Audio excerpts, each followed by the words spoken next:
When those entrusted with teaching and caring for children betray that trust, the consequences are devastating. Across the country this year, several educators have faced serious allegations and in some cases convictions of abusing their students in ways that shock and horrify.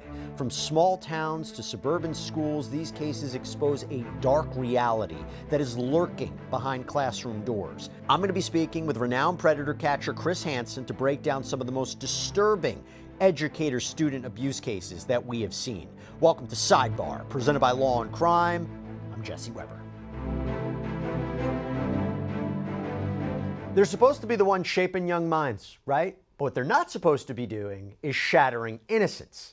But in case after case after case across this country, we have seen a wave of deeply disturbing stories involving educators accused, or in some cases convicted, of exploiting their students in unimaginable ways. These aren't just violations of professional ethics. They are criminal acts that have left lasting scars on victims, families, and entire communities. From a small town in Indiana to classrooms in New Jersey, Illinois, Ohio, these are some of the most shocking, disturbing, and deeply troubling cases of teacher-student abuse, both proven and still under active investigation, that we are going to break down and talk about. So let's get into it. Who better to bring on? Fan favorite, one of our favorites, friend of mine, friend of the show, renowned predator catcher and host of Takedown with Chris Hansen on True Blue, and the podcast Predators I've Caught with Chris Hansen. Of course, Chris Hansen, good to see you. Jesse, thank you, buddy. Thanks of course. For having me. What is good?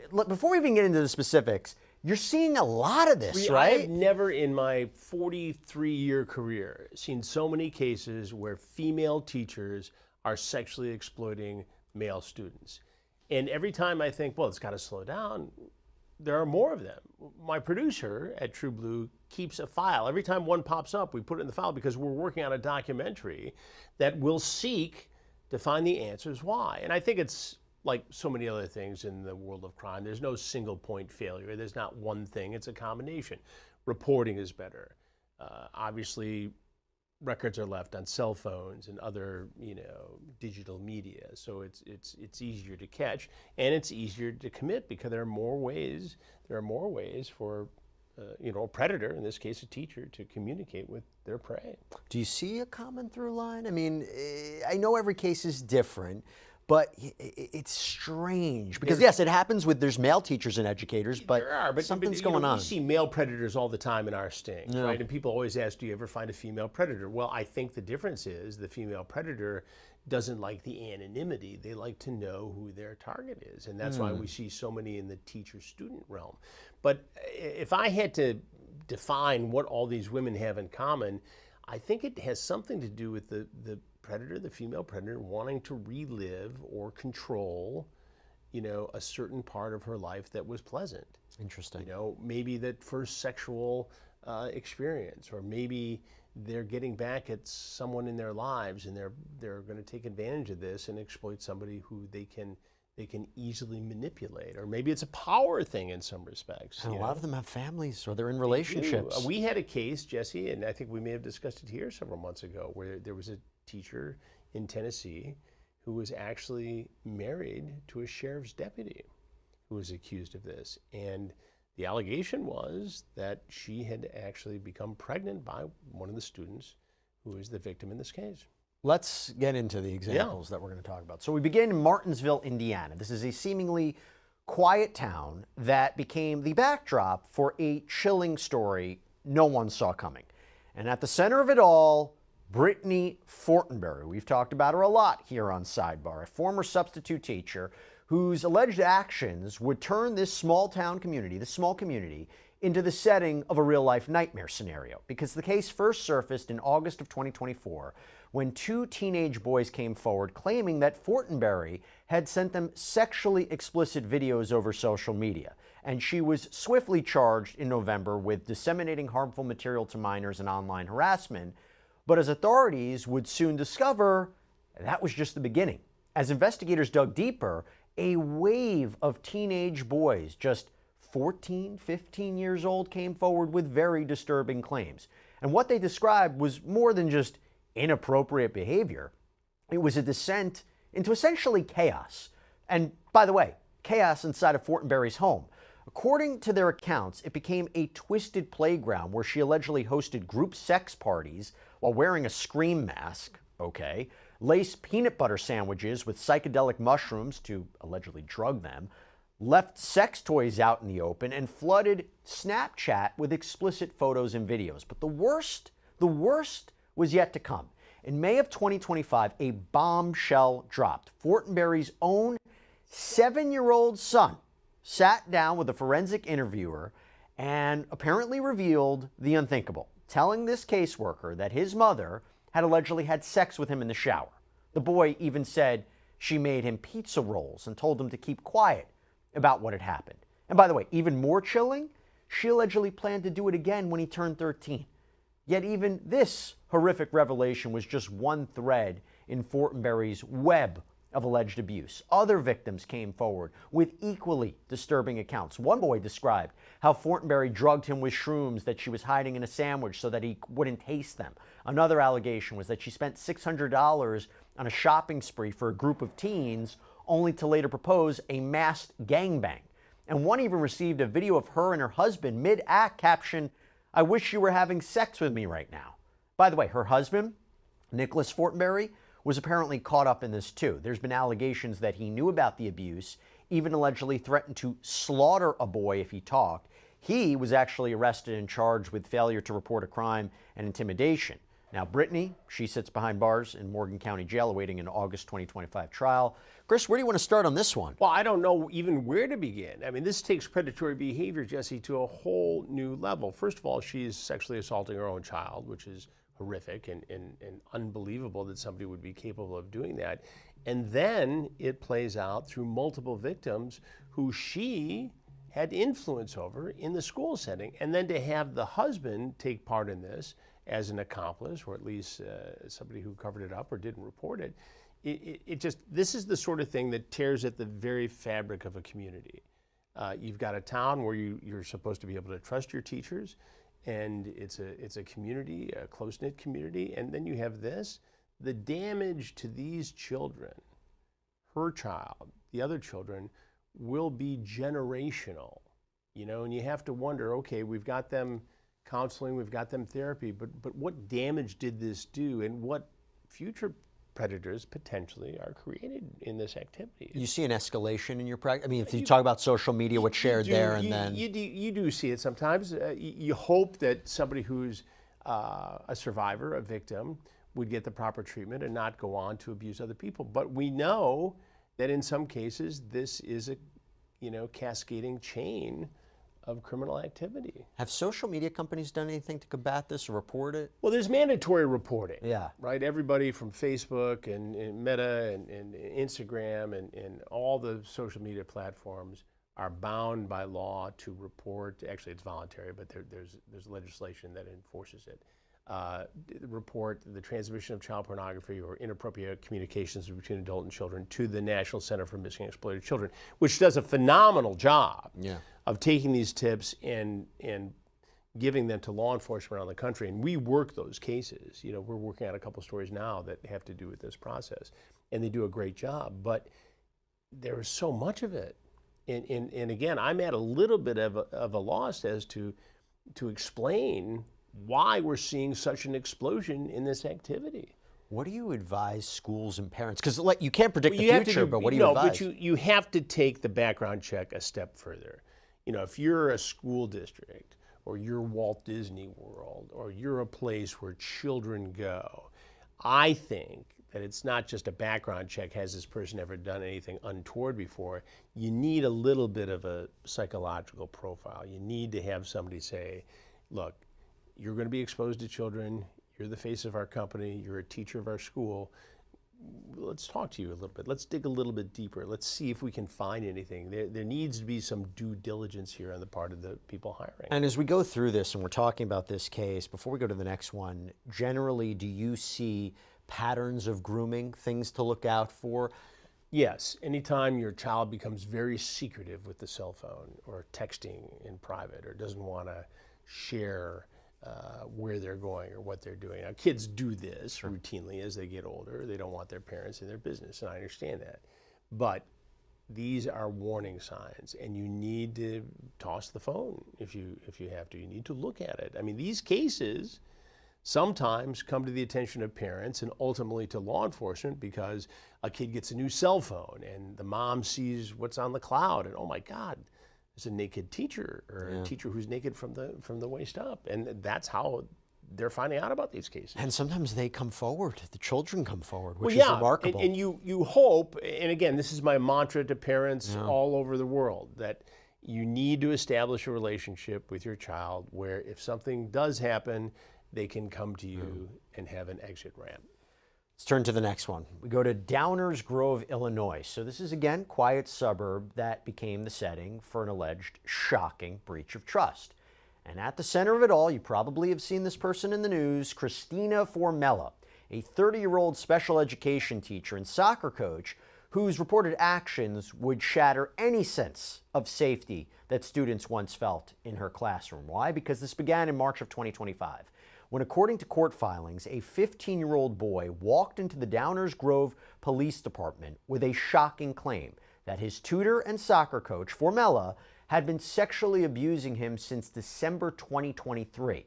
The victim's mother had apparently uncovered the alleged abuse after finding grooming texts on her son's phone, messages that would unravel a disturbing alleged pattern of sexual exploitation. As investigators dug deeper, they uncovered what they say was a systematic campaign of manipulation, alleging that Formella assaulted the teen 50 times, 45 of which, by the way, occurred at the school, including during pre-class tutoring sessions. And when confronted, police say Formella didn't deny the relationship, but rather blamed her looks, insisting that everybody comes after her because she's good-looking, something like that. Now, she hasn't outright admitted to any of this, but that was strange. And then by June of 2025, prosecutors had piled on 52 new charges, including 20 counts of criminal sexual assault, 20 counts of aggravated criminal sexual abuse, and 6 counts of grooming and indecent solicitation. And despite prosecutors pushing for pretrial detention, a judge released Formella on bond. Her next court date is scheduled for August 4th, 2025. Now, Chris, how does the dynamic change when the alleged predator is a teacher, a coach? Those are different kind of positions than we just say educators, right? Right, a teacher, a coach, especially when you're talking about somebody who's teaching and working with special needs students. I mean, there's a special place in hell for somebody who exploits any child, but to take advantage of somebody who's got extra needs, I mean, you're a real cold predator to do that. And to do it in a school setting where nobody's really kind of looking because it's plain sight. It's like, who would possibly sexually assault a male student in the classroom?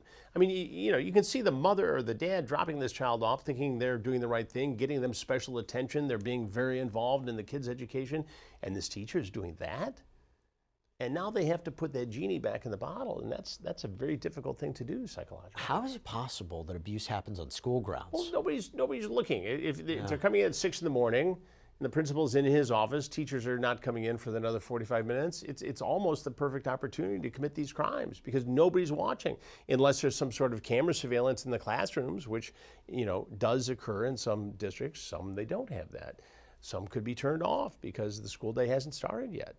The teacher knows this. The teacher this isn't something that just happens like spontaneous combustion. This is a plot that has been thought about.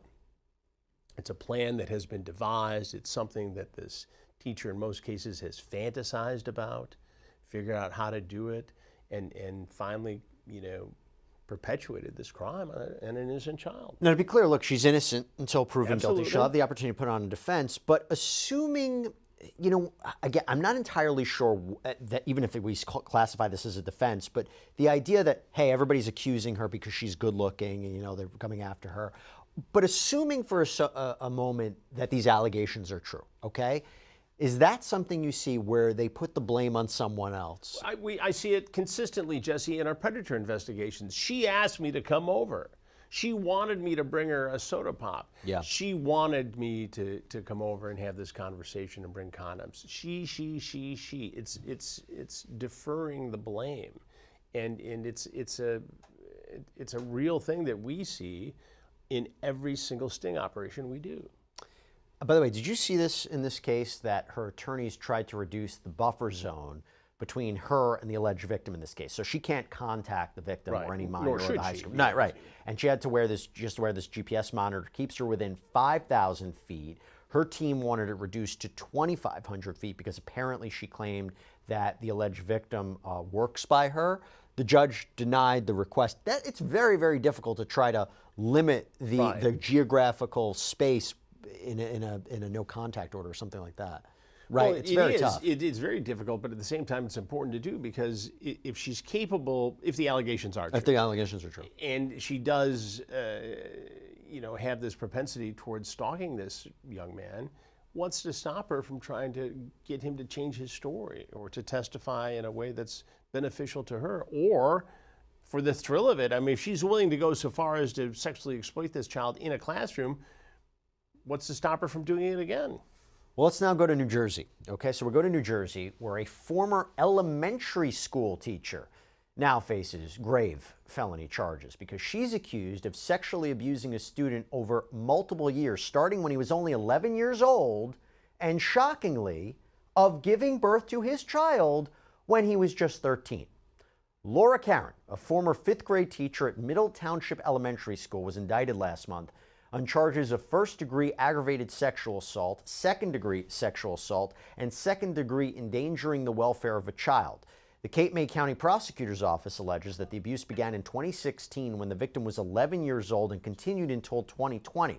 And this disturbing case came to light after the victim's father made a social media post in late 2024 noting the striking resemblance between Karen's 5-year-old daughter and his own son. And this observation apparently triggered an investigation. The police uncovered allegations of repeated sexual abuse occurring while the victim lived in Karen's home. Court documents reveal that Karen first met the victim when he was in her 5th grade class, and what began as occasional overnight stays with the teacher, initially including the victim's siblings, eventually seemingly became more of a permanent living arrangement from 2016 to 2020. And during that time, Karen allegedly gave birth in 2019 to a child that was fathered by the victim when he was just 13. Process that for a second. Now, she was initially arrested in January of 2025, held briefly before posting bail. If she is convicted on all of these charges, she faces potentially up to 40 years in prison. It's our understanding that the aggravated sexual assault charge alone carries a potential 10 to 20-year sentence. So, Chris, you were talking about another case. It's not the first time that you have an alleged abuser giving birth to the victim of child. And again, look at what this has caused in this community, this thoughtless, predatory moment when she becomes pregnant, by this child. He's got no means to take care of this child.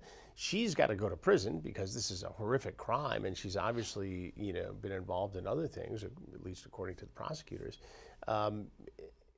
It's a horrifying mess that could have been prevented by her not being the kind of person she was and acting out her predatory fantasies. I have to ask you again, if the allegations are true, in your experience, does that child, the child that's born, do they have a relationship with the father, the mother, who's so young? Right. I mean, it's a tricky situation for the courts, as you know, as a lawyer. They've got to navigate. Obviously, the mother of the child's going to prison. Do they put it up for adoption? Is there somebody within the family who wants to raise it? Do the boy's family raise it? Does he ultimately become old enough to understand and process this? And what kind of a father is he going to be to a child he fathered when he was 13 years old? I mean, maybe with a lot of therapy and a lot of family devotion, maybe it works out all right for the child. But I am very, very anxious about this situation. I mean, it's a horrible thing to put on this community. It's unbelievable. 11 years old. That's the allegation. All right, so our final case.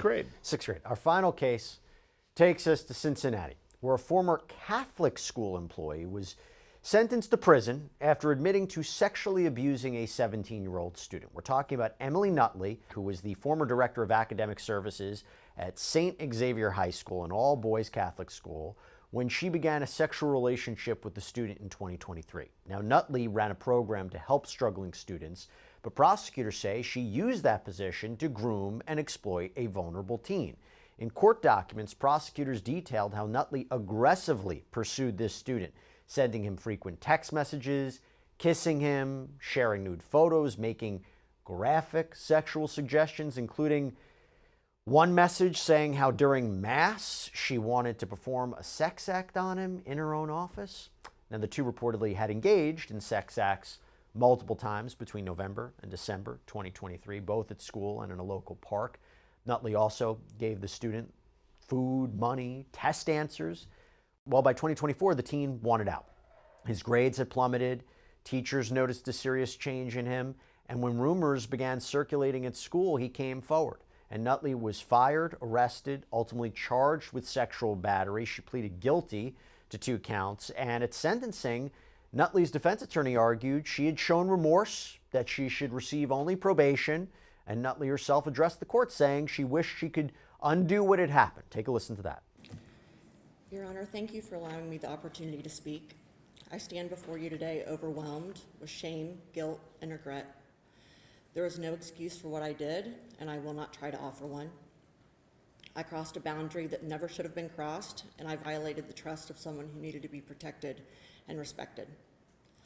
I live every day with the heavy burden of knowing that I caused that harm. I see clearly now that the way that I acted was clearly out of line, not only with the law, but with the basic human decency that I've lived my whole life trying to live by. I carry that truth with me constantly, and it makes me sick. I think every day about the impact of my actions, not just on the victim, but on his family, his friends, and the entire St. X community. In addition to losing my job, the license to do what I love, and being registered as a lifelong sex offender, I've lost my husband, my home, my family, my friends, and my reputation in the community that I love. I'm a mother of 3 children, and I have to look at them knowing that I failed them in the most serious way imaginable. Instead of being viewed as their role model, I have caused harm and embarrassment. I will never stop feeling the weight of that and will spend every day to attempt to rebuild those relationships. I'm asking for the opportunity to prove myself on probation, where I can continue rehabilitation instead of incarceration. I do not take that lightly, and the lifelong consequences of my actions are felt every day. I will continue my 2-year treatment program that I'm already an active participant, and I'm committed to take every step required of me to serve our community. Not because it's mandated, but because I owe it to the court, to the person that I've hurt, and to myself. I'm engaging with professionals who are helping me understand why I made these choices and how to take responsibility for every part of them. I wish more than anything I could go back in time and undo the choices I made and the boundaries that I allowed to be violated. I always got everyone else the help that they needed, but failed to look in the mirror when I was at my own lowest point. I wish that I'd asked for help sooner. I'm not asking for forgiveness because I've not earned it. I know that people may just see me as my worst mistake, and maybe that's what I deserve. But I will spend the rest of my life trying to make amends through my actions. Thank you, Your Honor. But the judge heard from the victim and the parents too. And in his statement, read aloud by the prosecutor, the teen said Nutley pressured him into sex. Take a listen to that. The victim in this case, who is present in the courtroom, he's prepared this statement for me to read.